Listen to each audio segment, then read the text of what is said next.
ಜೈ ಶ್ರೀರಾಮ್. ನಾನು Ajit Boppanahalli. Welcome to Ashwavega. ಈ ಆ್ಯಡ್ಗಳು ಅಂತ ಬರುತ್ತಲ್ಲ, ನೀವು ನ್ಯೂಸ್ ನೋಡುವಾಗ ಬರುತ್ತೆ, ಸಿನಿಮಾ ನೋಡುವಾಗ ಬರುತ್ತೆ, ಸೀರಿಯಲ್ ನೋಡುವಾಗ ಬರುತ್ತೆ. ಈ ಜಾಹೀರಾತುಗಳು ಬರುತ್ತೆ. ಅವರ ಪ್ರಾಡಕ್ಟ್ ಏನು, ಅದರ ಸ್ಪೆಷಾಲಿಟಿ ಏನು, ನಿಮಗೆ ಅದರಿಂದ ಏನು ಪ್ರಯೋಜನ ಅನ್ನೋದನ್ನು ಹೇಳಿ ಹೋಗುತ್ತೆ. ಅದರಲ್ಲಿ ಮುಖ್ಯವಾದ ಆ್ಯಡ್ ಅಂದರೆ ಈ ತಲೆನೋವು ಇರುತ್ತಲ್ಲ, ಆ ತಲೆನೋವಿಗೆ ಆ ಬಾಮ್ ಹಚ್ಚಿ ಅಂತಾರೆ, ಈ ಬಾಮ್ ಹಚ್ಚಿ ಅಂತಾರೆ, ಈ ಮಾತ್ರೆ ತಗೊಳ್ಳಿ ಅಂತಾರೆ, ಈ ಮಾತ್ರೆ ತಗೊಂಡು 10 ನಿಮಿಷಕ್ಕೆ ನಿಮಗೆ ರಿಲೀಫ್ ಅಂತಾರೆ, ಈ ಕ್ರೀಮ್ ಎಳ್ಕೊಂಬಿಡಿ ಅಂತಾರೆ. ಇಂಥದ್ದೆಲ್ಲ ಸಿಕ್ಕಾಪಟ್ಟೆ ಆ್ಯಡ್ಗಳನ್ನು ನಾವು ಟಿ ವಿಯಲ್ಲಿ ನೋಡಿದ್ದೀವಿ. ಈಗ ಅದಿಷ್ಟು ಪ್ರಾಡಕ್ಟ್ಗಳಲ್ಲಿ ಒಂದಿಷ್ಟು ಪ್ರಾಡಕ್ಟ್ಗಳ ಅವಶ್ಯಕತೆ ಯಾರಿಗಿದೆ ಗೊತ್ತಾ? ನಮ್ಮ ರಾಜ್ಯದ ಹೊಸ ಮುಖ್ಯಮಂತ್ರಿಗಳಾದ ಡಿ.ಕೆ. ಶಿವಕುಮಾರ್ ಅವರಿಗಿದೆ. ಪಾಪ, ಪ್ರಮಾಣ ವಚನ ಸ್ವೀಕಾರ ಮಾಡಿದ ದಿನದಿಂದ ಕ್ಷಣದಿಂದ ಶುರುವಾಗಿದೆ ರೀ ತಲೆನೋವು. ಒಬ್ಬರಲ್ಲ ಒಬ್ಬರು ಅಲ್ಲ, ಎಲ್ಲೋ ಕಾಂಗ್ರೆಸ್ನ ಕಾಲಿಪುಕಟೆ ಶಾಸಕರು ಅಥವಾ ಕಾರ್ಯಕರ್ತರು ತಲೆನೋವು ಕೊಡ್ತಾನೇ ಇಲ್ಲ. ಅವರ ಜೊತೆಗೆ ಈ ಪ್ರಮಾಣ ವಚನ ಸ್ವೀಕಾರ ಮಾಡಿದವರು ಹಾಗೂ ಈ ಪ್ರಭಾವಿ ನಾಯಕರು ಅಂತ ಇರ್ತಾರಲ್ಲ, ಅವರು ಕೊಡ್ತಾ ಇರೋ ತಲೆನೋವು ಅಷ್ಟಿಷ್ಟಲ್ಲ. ಕೃಷ್ಣ ಬೈರೇಗೌಡ ಹೆಸರು ನಿಮಗೆ ಚೆನ್ನಾಗಿ ಗೊತ್ತಿದೆ. ನಮ್ಮ ಅಂದರೆ ಸೀನಿಯರ್ ಲೀಡರು ಕಾಂಗ್ರೆಸ್ಸಲ್ಲಿ. ಅವರಿಗೆ ಒಂದು ಖಾತೆಯನ್ನು ಕೊಡಲಾಗಿತ್ತು. ಅಲ್ಲ, ಅವರು ಕೂಡ ಪ್ರಮಾಣ ವಚನ ಸ್ವೀಕಾರ ಮಾಡಿದ್ದಾರೆ. ಬೆಂಗಳೂರು ನಗರಾಭಿವೃದ್ಧಿಯನ್ನು ನಿಮ್ಮ ಕೈಗೆ ಕೊಟ್ಟಿದ್ದೀವಿ, ಬೆಂಗಳೂರನ್ನ ನೀವು ಉದ್ದುದಕ್ಕೆ ಉದ್ಧಾರ ಮಾಡಲೇಬೇಕು ಅಂತ ಒಂದು ಜವಾಬ್ದಾರಿಯನ್ನು ಹೈಕಮಾಂಡ್ನ ನಮ್ಮ ರಾಹುಲ್ ಗಾಂಧಿ ಅವರೇ ಬಂದು ವೇದಿಕೆ ಮೇಲೆ ಅವರ ಈಗ ಹೆಗಲಿಗೆ ಇಟ್ಟು ಹೋಗೇ ಬಿಟ್ಟರು. ಎಲ್ಲವೂ ಚೆನ್ನಾಗಿಯೇ ಇತ್ತು ಅವರು ಪ್ರಮಾಣ ವಚನ ಸ್ವೀಕಾರ ಮಾಡೋ ತನಕ. ಆಮೇಲೆ ನೋಡ್ತಾರೆ, ಈ BDA ಮತ್ತು BMRDಯಲ್ಲೂ ಆ ಬೆಂಗಳೂರು ನಗರಾಭಿವೃದ್ಧಿ ಒಳಗೆ ಬರೋದೇ ಇಲ್ವಂತೆ. ಇದನ್ನು ನೋಡಿದ್ರೆ ಅವರು ಸುಮ್ಮನೆ ಇರ್ತಾರ? ಖಂಡಿತ ಇಲ್ಲ. ಕೋಪ ಮಾಡ್ಕೊಂಡಿದ್ದಾರಂತೆ. ಹಾಗೆ ಡೈರೆಕ್ಟು ಇಲ್ಲಿ ಕೆಳಗಡೆ ಖಾಲಿ ಪುಕ್ಕಟೆ ಮಾತಾಡಿದ್ರೆ ನಮಗೆ ಈ ಸೊಲ್ಯೂಷನ್ ಅಂತ ಸಿಗಲ್ಲ, ಸುರ್ಜೇವಾಲಾ ಅವ್ರ ಹತ್ರ ಮಾತಾಡ್ಬಿಡೋಣ ಅಂತ ಅವ್ರ ಹತ್ರ ಮಾತಾಡಿದ್ದಾರಂತೆ. ನನಗೆ ಒಂದು ಕ್ಲಾರಿಟಿ ಸಿಗೋ ತನಕ ನಾನು ಅಧಿಕಾರ ಸ್ವೀಕಾರ ಮಾಡೋದೇ ಇಲ್ಲ ಅಂತ ಪಟ್ಟು ಹಿಡಿದಿದ್ದಾರಂತೆ. ಇದು ಡಿ.ಕೆ. ಶಿವಕುಮಾರ್ ಅವರಿಗೆ ಬಂದಂತಹ ಹೊಸ ತಲೆನೋವು. ಈ ನಗರಾಭಿವೃದ್ಧಿ ಅಂದರೆ ಏನು? ಬೆಂಗಳೂರು ನಗರ ಅಂದರೆ ಕಂಪ್ಲೀಟಾಗಿ ಬೆಂಗಳೂರು ಬರುತ್ತೆ ಅಲ್ಲ. ಬೆಂಗಳೂರಲ್ಲಿ ಒಂದಿಷ್ಟು ನಗರಗಳಿರ್ತವೆ. ಈಗ ಶಾಂತಿನಗರ, ವಿಜಯನಗರ, ಹಾಗೆ ಗಾಯತ್ರಿ ನಗರ, ಆ ನಗರ ಈ ನಗರ ಅಂತ. ಸೊ ಕೆಲವು ನಗರಗಳು ಮಾತ್ರ ಬೆಂಗಳೂರು ನಗರಾಭಿವೃದ್ಧಿ ಅಂದರೆ ಎಂಟೈರ್ ಬೆಂಗಳೂರನ್ನ ಒಂದು ಡೆವಲಪ್ಮೆಂಟಿನ ಜವಾಬ್ದಾರಿ ತಗೋಬೇಕಾಗುತ್ತೆ. ಅದರಲ್ಲಿ ಗ್ರೇಟರ್ ಬೆಂಗಳೂರು ಕೂಡ ಇನ್ಕ್ಲೂಡ್ ಆಗಬೇಕಾಗುತ್ತೆ, ಹಾಗೆ BMRDL ಕೂಡ.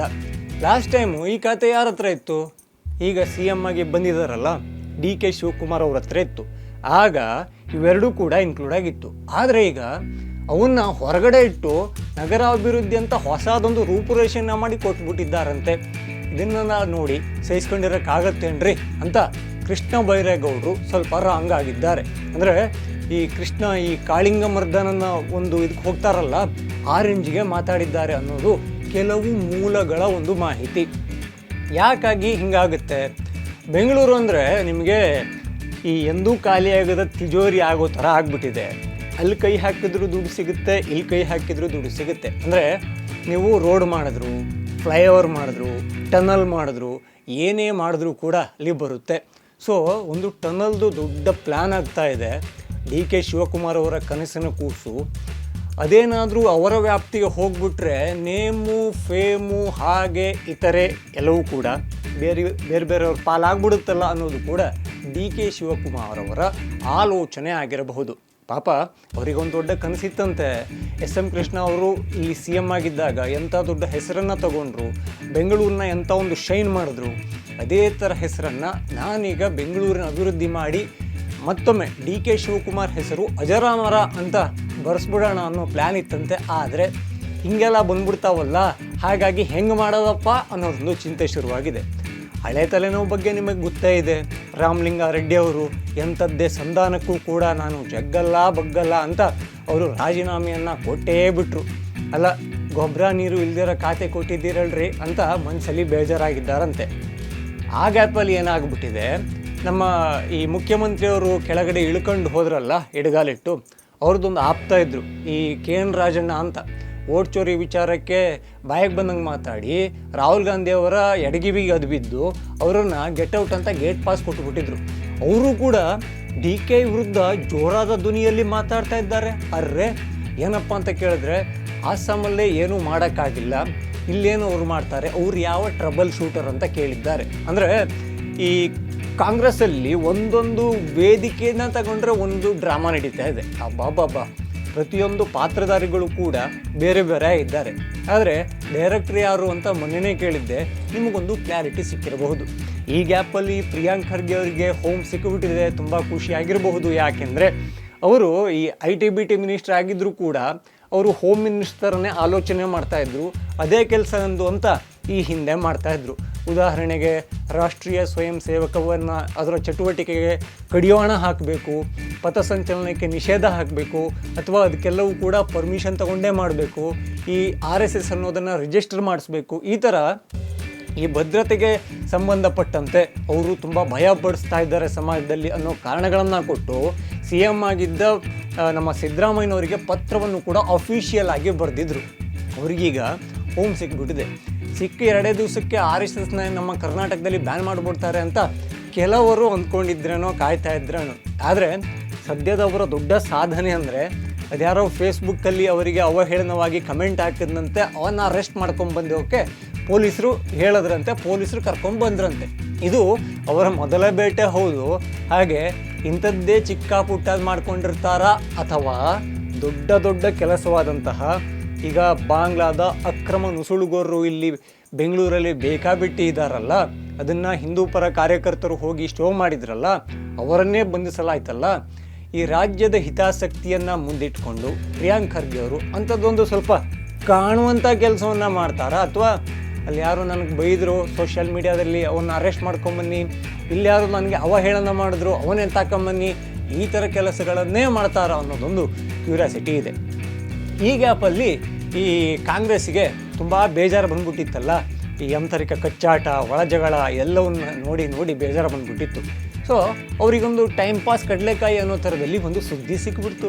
ಏನಂದರೆ ದೇವೇಗೌಡರನ್ನ ಮೋದಿಯವರು ಮೂಲೆಗಿಟ್ಟುಬಿಟ್ರು, ಈ ರಾಜ್ಯಸಭೆಗೆ ಅವ್ರನ್ನ ಆಯ್ಕೆನೇ ಮಾಡಲಿಲ್ಲ ಅಂತ ಒಂದು ಸುದ್ದಿ ಬರ್ತಾ ಇದ್ದಂಗೆ ಇವರು ಆಡಿಕೊಳ್ಳೋಕೆ ಶುರು ಮಾಡಿದ್ರು. ಖಂಡಿತ ರಾಜಕೀಯ ಅಂದಮೇಲೆ ಅವ್ರಿಗೆ ಸಿಕ್ಕಿಲ್ಲ ಅಂದಾಗ ಈ ಪಕ್ಷದವರು, ಇವ್ರಿಗೆ ಸಿಕ್ಕಿಲ್ಲ ಅಂದರೆ ಈ ಪಕ್ಷದವರು ಆಡಿಕೊಳ್ಳೋದು ಕಾಮನ್. ಆದರೆ ಈ ಅದನ್ನೇನಾದರೂ ಸ್ವಪ್ರತಿಷ್ಠೆಯಾಗಿ ತಗೊಂಡು ಈ ದೇವೇಗೌಡರ ಒಂದು ಹೆಸರಿಗೆ ತಕ್ಕಂಗೆ ಮತ್ತೆ JDS ತಗೊಂಡೇ ಬರಬೇಕು ಅಂತ ಕುಮಾರಸ್ವಾಮಿಯವರೇನಾದರೂ ಈ ಮೈತ್ರಿಯಿಂದ ಹೊರಗಡೆ ಬಂದು ಮತ್ತೆ JDS ಸಕ್ರಿಯರಾಗ್ತಾರಾ? ಇದೊಂದು ಚರ್ಚೆ ಕೂಡ ಕರ್ನಾಟಕ ರಾಜಕೀಯದಲ್ಲೇ ಆಗ್ತಾ ಇದೆ. ಪಾಪ ನಮ್ಮ ಸುಮಲತಾ ಅಂಬರೀಷ್ ಅವರು ಕೂಡ ದೊಡ್ಡ ನಿರೀಕ್ಷೆನ ಇಟ್ಕೊಂಡಿದ್ರಂತೆ. ಅವರಿಗೆ ಲಾಸ್ಟ್ ಟೈಮು ಅವರು MP ಆಗಿದ್ದರೂ ಕೂಡ, ಮೋದಿ ಸರ್ಕಾರಕ್ಕೆ ಬೆಂಬಲ ಕೊಟ್ಟಿದ್ದರೂ ಕೂಡ, ನಿಖಿಲ್ ಅವರ ಪರವಾಗಿ ಇವ್ರನ್ನ ನಿಮಗೆ ಬೇರೆ ಏನೋ ಕೊಡ್ತೀವಿ ಅನ್ನೋ ಮಾತುಕತೆ ಆಗಿತ್ತು ಅನ್ನೋ ಸುದ್ದಿ ಬಂದಿತ್ತು. ಹಾಗೆ ಅವರ ಜಾಗಕ್ಕೆ ನಿಖಿಲ್ ಕುಮಾರಸ್ವಾಮಿ ಅವರನ್ನು ಮೈತ್ರಿ ಅಭ್ಯರ್ಥಿಯಾಗಿ ನಿಲ್ಲಿಸ್ಕೊಂಡ್ಬಂದಿದ್ರು. ಪಾಪ ನಿಖಿಲ್ ಅವರ ರಾಜಕೀಯದೊಂದು ಹಿಸ್ಟ್ರಿ ಬಗ್ಗೆ ಮಾತಾಡಿದ್ರೇ ಬೇಜಾರಾಗ್ಬಿಡುತ್ತೆ.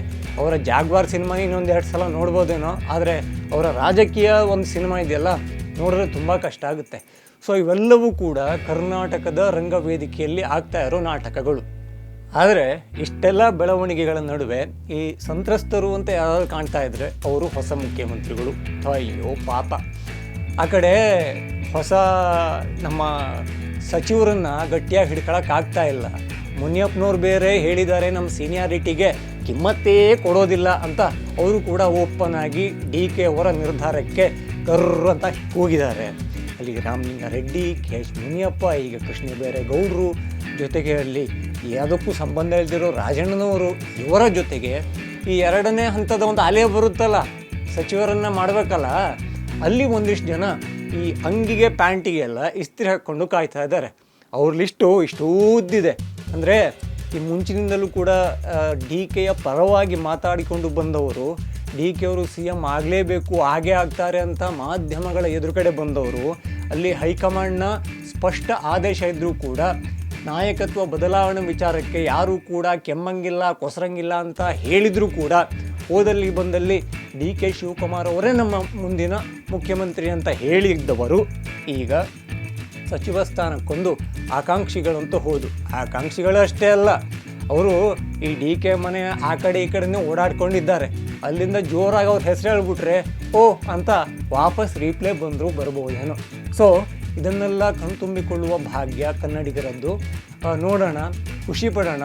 ಈ ನಾಟಕ ಅಂತೂ ಈ ಕಂಪ್ಲೀಟಾಗಿ ನೋಡೋಕಷ್ಟೇ ಫ್ರೀ. ಅಯ್ಯೋ ಟಿ ವಿಗೆ ಬೇರೆ ರೀಚಾರ್ಜ್ ಮಾಡ್ತೀರಿ ಅಂದ್ರೆ ಅದೇ ಹಣೆ ಬರ. ಹಾಕಿದ್ದಕ್ಕೆ ಹಾಲಿಗೆ, ಪೆಟ್ರೋಲಿಗೆ, ಹಾಗೆ ಬಾಡಿ ತೈಲಕ್ಕೆ ಕೂಡ ಎಲ್ಲ ಸಿಕ್ಕಾಪಟ್ಟೆ ಜಾಸ್ತಿ ಆಗಿದೆ.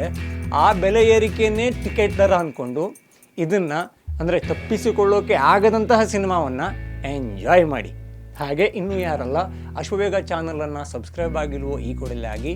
ಹಾಗೆ ಎಲ್ಲ ವಿಡಿಯೋಗಳಿಗಾಗಿ ಬೆಲ್ ಐಕಾನನ್ನು ಒತ್ತಿ. ಜೈ ಶ್ರೀರಾಮ್.